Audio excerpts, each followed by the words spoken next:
Hello students, I hope you all are fine and safe at your home. This is Renu Mehra from Shiv Jyoti Educational Group Kota. बच्चों, आज हम आपकी हिंदी पाठ्य पुस्तक नवरस का पाठ 1 कदम का पेड़, पाठ 2 लक्ष्य की पहचान और पाठ 5 मेरी शिक्षा का दोहरान करेंगे। तो बच्चों, सबसे पहले हम दोहरान करेंगे पाठ 1 कदम का पेड़। उसके लिए आप अपनी पुस्तक का पृष्ठ संख्या 7 खोलेंगे। वहाँ है पाठ 1 कदम का पेड़। तो बच्चों, ये एक कविता है, तो इसकी कवियत्री हैं सुभद्रा कुमारी चौहान। इस कविता में बालक जो है अपनी माँ के साथ शरारत करने की कल्पना कर रहा है और इसके दौरान वो क्या कल्पना करता है कि वो अपनी माँ से बांसुरी लाने के लिए कहता है और फिर यमुना नदी के किनारे कदम के पेड़ पर बैठकर कन्हैया की तरह बांसुरी बजाकर अपनी माँ को बुलाने की कोशिश करता है। तो वो बांसुरी बजाता है और अपनी माँ को बुलाता है और जब माँ उसकी बांसुरी की आवाज़ सुनती है तो वो खुश हो जाती हैं और खुश होकर के बाहर आ जाती हैं। लेकिन जैसे ही उसे माँ आती हुई दिखाई देती हैं तो वो बालक क्या करता है, शरारत करने के लिए चुप हो जाता है और चुप होकर के क्या करता है, वो पेड़ की ऊंची डाली पर पत्तों के बीच में छिप जाता है।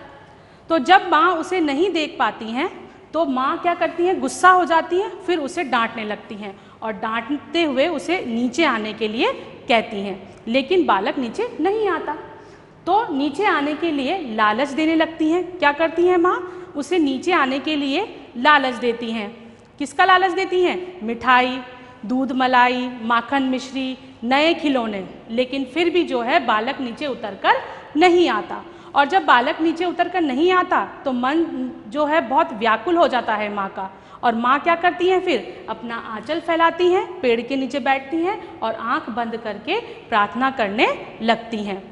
तो फिर बालक जो है चुपके से नीचे आता है और माँ के आंचल में छिप जाता है और जब माँ उसे अपने आंचल में पाती हैं तो उसे देख करके खुश हो जाती हैं और इस प्रकार जो है दोनों जो है खेला करते थे। तो ये हुई बच्चों हमारी कविता। तो मुझे उम्मीद है कि आपको इसका सार जो है वो समझ में आ गया होगा। अब हम आपकी पाठ्य पुस्तक के अभ्यास प्रश्नों पर आएंगे। उसके लिए आप अपनी पुस्तक के पृष्ठ संख्या 8 पर आएंगे। वहाँ सबसे पहले आपको मिलेगा प्रश्न मौखिक, जहाँ पर आप देख सकते हैं प्रथम प्रश्न है हमारा, प्रथम पंक्ति में किस नदी का नाम आया है? तो किस नदी का नाम था बच्चों यहाँ पर? यमुना का। बालक कौन से पेड़ पर बैठना चाहता है? अभी हमने देखा था कि बालक जो है वो कौन से पेड़ पर बैठना चाहता था? कदम पर। बालक बंसी बजाकर किसे बुलाने की बात कहता है? देखा था हमने अभी कि वो बंसी बजाकर किसे बुलाना चाहता था? अम्मा को या फिर माँ को। बालक माँ को अपनी ओर आता देखकर क्या करता था? हमने देखा था अभी कि जैसे ही माँ उसकी तरफ आती थी वो चुप हो जाता था। तो क्या होता था? चुप हो जाता। माँ गुस्से में बालक को डांटती, क्या कहती? क्या कहती थी बालक को डांट करके? वो नीचे आ जा। इस कविता की कवियत्री का क्या नाम है? मैंने अभी जो है शुरू में ही बताया था कि ये कविता किसने लिखी है? सुभद्रा कुमारी चौहान। अब बच्चों हम पृष्ठ संख्या 9 पर आएंगे। वहाँ आपको मिलेंगे सही उत्तर पर सही का निशान लगाइए। तो यहाँ हम देखेंगे क माँ कब खुश हो जाती। तो पहला विकल्प है हमारा जब बालक पत्तों में छिप जाता, दूसरा विकल्प है जब माँ को बांसुरी बजाकर बुलाता और तीसरा विकल्प है जब बालक धीरे से आकर माँ की गोद में छिप जाता। तो सही उत्तर है बच्चों विकल्प 3, जब बालक धीरे से आकर माँ की गोद में छिप जाता। तो हम इसके सामने जो डिब्बा है उसमें सही का चिन्ह लगाएंगे। ख प्रश्न देखेंगे बच्चों, माँ का हृदय कब व्याकुल हो जाता? विकल्प 1, जब बहुत कहने पर भी बालक नीचे नहीं आता। विकल्प 2, जब बालक बांसुरी बजाना बंद कर देता। और विकल्प 3, दोनों स्थितियों में। तो इसका सही उत्तर है बच्चों विकल्प 1, जब बहुत कहने पर भी बालक नीचे नहीं आता। तो हम इसके सामने वाले डिब्बे में सही का निशान लगाएंगे। प्रश्न ग, बालक कहाँ बैठकर बांसुरी बजाना चाहता है? प्रथम विकल्प है पेड़ पर बैठकर, दूसरा विकल्प समुद्र किनारे बैठकर और तीसरा विकल्प है छत पर बैठकर। तो सही उत्तर है विकल्प 1 पेड़ पर बैठकर। तो हम इसके सामने सही का निशान लगाएंगे। प्रश्न घ माँ कहाँ बैठकर विनती करती? विकल्प 1 पेड़ के पीछे, विकल्प 2 पेड़ के नीचे और विकल्प 3 आंगन में। तो इसका सही उत्तर है बच्चों विकल्प 2 पेड़ के नीचे। तो हम इसके सामने जो है सही का चिन्ह लगाएंगे। प्रश्न संख्या 10 पर आएंगे। वहाँ पर है दूसरा प्रश्न, अधूरी पंक्तियाँ पूरी कीजिए। यहाँ पर कुछ पंक्तियाँ आपको दे रखी हैं, उन्हें आपको पूरा करना है। क है सुन मेरी बंसी को माँ तुम रिक्त स्थान खुश हो जाती। तो यहाँ रिक्त स्थान में क्या आएगा? इतनी।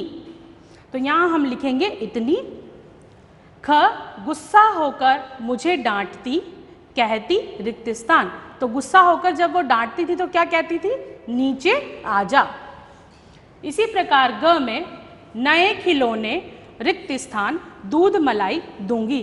तो माँ बालक को नीचे आने के लिए कई सारे लालच देती थी। तो क्या क्या लालच देती थी? नए खिलौने, माखन मिश्री और दूध मलाई। तो यहाँ आएगा बच्चों माखन मिश्री। प्रश्न घ बहुत बुलाने पर भी माँ जब मैं न रिक्त स्थान आता। तो यहाँ पर क्या आएगा बच्चों? उतरकर। जब माँ के बहुत बुलाने पर भी क्या होता था? वो उतरकर नीचे नहीं आता था। अब आएंगे बच्चों हम इसी पृष्ठ पर, पृष्ठ 10 पर, प्रश्न नंबर 3 हाँ या नहीं में उत्तर दीजिए। तो आपको बताना है कि ये वाक्य जो है सही है या गलत है। अगर सही है तो हाँ लिखना है और गलत है तो नहीं लिखना है। वाक्य क है हमारा, बालक माँ के मानने पर सबसे ऊंची डाल पर चढ़ जाता। प्रश्न क है हमारा, बालक माँ के मनाने पर सबसे ऊंची डाल पर चढ़ जाता। तो क्या ये सही है बच्चों कि जब माँ बालक को मनाती थी तो वो सबसे ऊंची डाली पर चढ़ जाता था?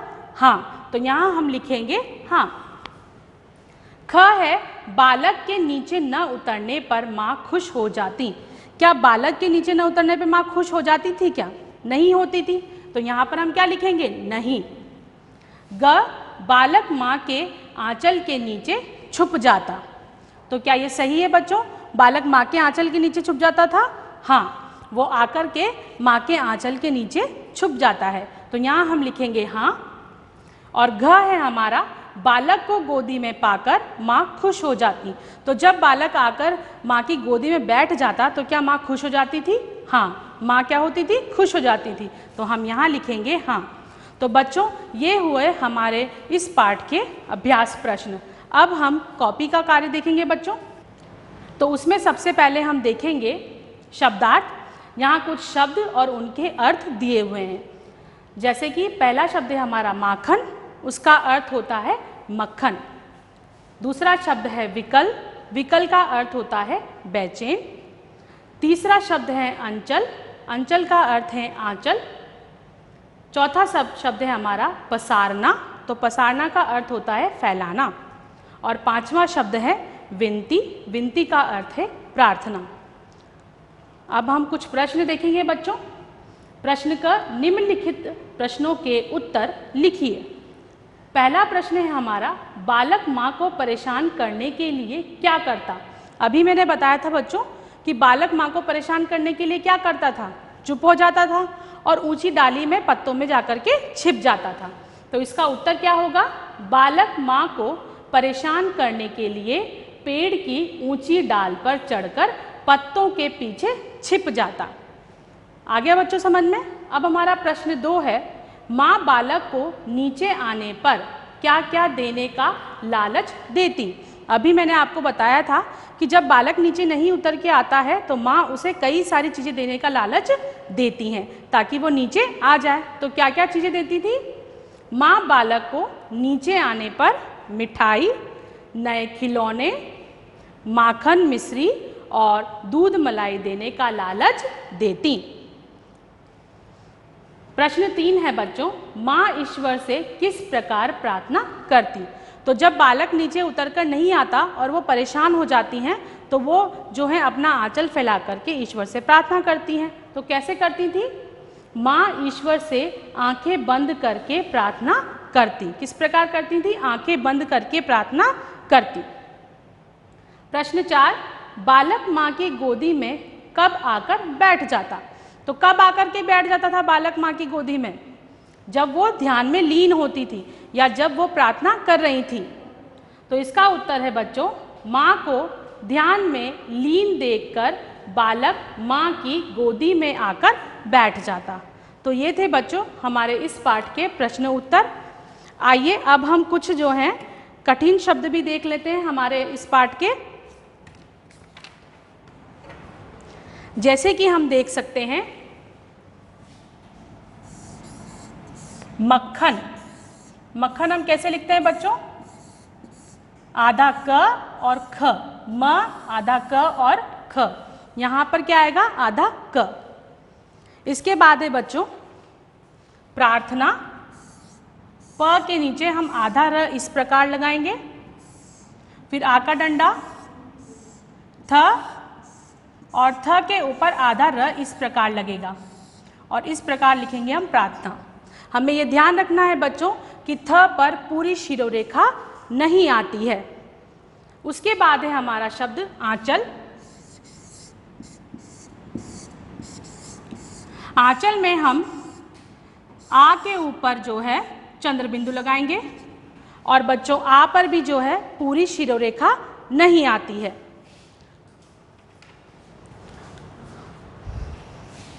हमारी जो कवयित्री है उनका नाम क्या है बच्चों? सुभद्रा कुमारी। तो उसके लिए हम स में छोटे उ की मात्रा लगेगी, सुभद्रा। द के नीचे हम आधा र लगाएंगे और यहाँ भी हमें ये ध्यान रखना है बच्चों कि भ की पर जो है पूरी शिरोरेखा नहीं आती है। उसके बाद है कुमारी। क पे भी जो है छोटे उ की मात्रा, म पर आ का डंडा और र पर बड़ी ई, तो आ जाएगा हमारा कुमारी। और चौहान लिखने के लिए च पर बड़े औ की मात्रा और ह पर आ का डंडा, सुभद्रा कुमारी चौहान। ठीक है बच्चों। अब है मिस्री। मिस्री लिखने के लिए म पर छोटी ई की मात्रा, स और र पर बड़ी ई की मात्रा, तो ये हो गया बच्चों मिस्री। ठीक है, तो ये हो गए हमारे कठिन शब्द। तो बच्चों मुझे उम्मीद है कि पाठ 1 आपको समझ में आ गया होगा।